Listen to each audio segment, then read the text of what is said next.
Alors que Casino et Teract ont annoncé leur volonté d'un rapprochement en mars 2023, les mauvais chiffres de Casino au premier trimestre 2023 pourraient pousser Teract à faire pression sur Rallye, la holding détenant Casino. Casino va-t-il bientôt connaître un changement de contrôle? Qu'est-ce que cela signifie pour Casino? Que se passe-t-il pour l'action Casino en bourse? Réponse dans cet article.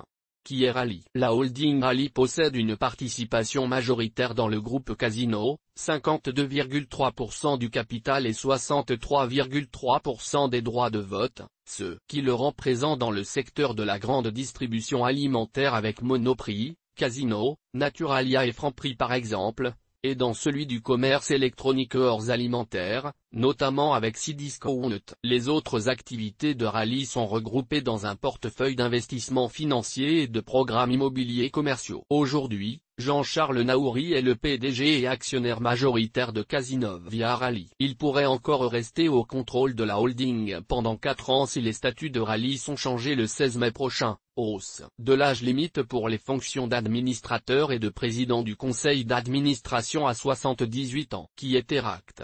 Teract est un acteur clé de la distribution responsable dans les marchés de la jardinerie, de l'animalerie et de la distribution alimentaire. Bénéficiant d'une participation majoritaire d'Innovivo, l'un des principaux groupes agricoles et agroalimentaires européens. Les enseignes de Teract comprennent Jardiland, Gamme Vert, Jardinerie du Terroir et Noah, Grand Marché La Marnière, Fred Ici et Bio et Hemp.co parmi d'autres. Casino et Teract ont annoncé des discussions exclusives le 9 mars 2023 pour créer le leader français de la distribution responsable et durable, dont les activités de distribution en France seraient contrôlées par le groupe Casino. Depuis le 24 avril 2023, le groupement Les Mousquetaires s'est joint aux discussions concernant ce nouvel ensemble. Mais les choses pourraient évoluer en défaveur de Casino depuis la publication de ses mauvais résultats au premier trimestre 2023. Après une année 2022 qui a viré au rouge, résultat net négatif de 102 millions d'euros après un résultat net positif de 89 millions d'euros en 2021, le groupe de grande distribution français commence mal l'année 2023. Casino, plus cher que ses concurrents, a perdu des clients en ce début d'année malgré l'inflation record qui a tendance à gonfler les ventes des acteurs de la grande distribution. La hausse moyenne des prix enregistrés dans le secteur est de plus de 15%.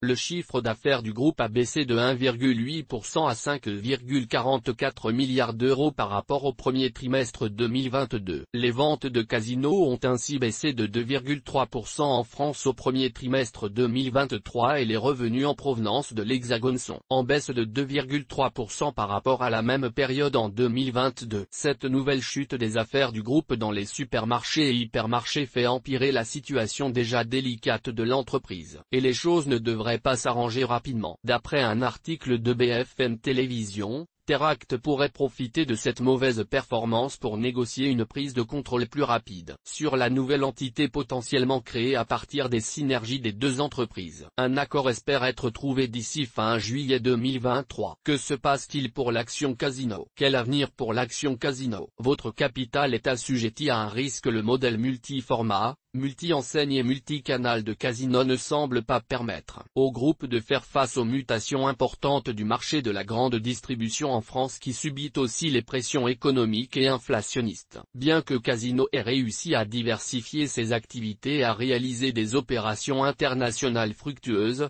il rencontre des difficultés sur ses marchés traditionnels, notamment en France, où il perd des parts de marché. Malgré les efforts de désendettement, le groupe Casino reste fortement endetté. Sa dette financière nette, qui était de 5,667 milliards d'euros en 2019, est tombée à 4,506 milliards d'euros en 2022, mais reste toujours relativement élevée. Pour de nombreux analystes et experts, un défaut ou une restructuration de la dette de Casino semble nécessaire rapidement pour redresser la situation. Les agences de notation ont d'ailleurs abaissé les notes de la dette de Casino à plusieurs reprises depuis fin 2022. Le 8 octobre 2022, Standard & Poor's a dégradé la note de la dette de Casino de B à CCC+.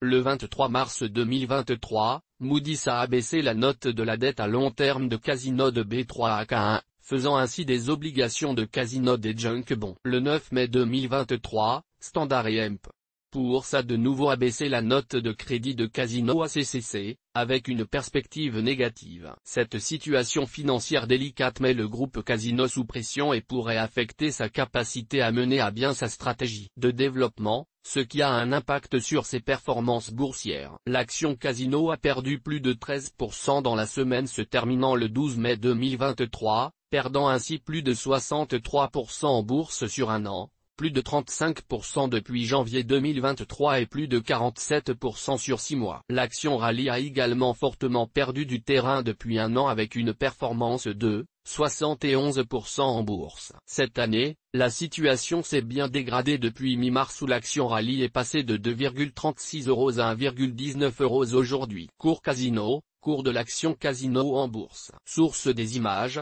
FreePic. Toutes nos informations sont, par nature, génériques. Elles ne tiennent pas compte de votre situation personnelle et ne constituent en aucune façon des recommandations personnalisées en vue de la réalisation de transactions et ne peuvent être assimilées à une prestation de conseil en investissement financier, ni à une incitation quelconque à acheter ou vendre des instruments financiers. Le lecteur est seul responsable de l'utilisation de l'information fournie, sans qu'aucun recours contre la société éditrice de Café de la Bourse, comme ne soit possible.